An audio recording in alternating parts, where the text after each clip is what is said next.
Welcome to this tutorial. Today, I'll show you how to add apps to your Windows 11 home screen. This is a quick and easy process, so let's get started. First, open the Start menu by clicking the Windows icon at the bottom left corner of your screen.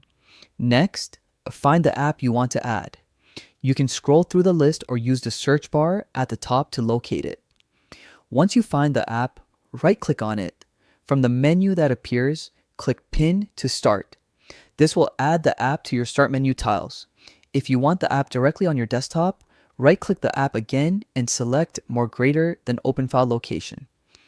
In the folder that opens, right-click the app icon and select Send to Greater than Desktop Open Parenthesis, Create Shortcut, Close Parenthesis. Now the app will appear on your desktop. You can move and arrange the app icon anywhere on your home screen by clicking and dragging it. You can also resize the tiles in the Start menu by right-clicking and selecting Resize.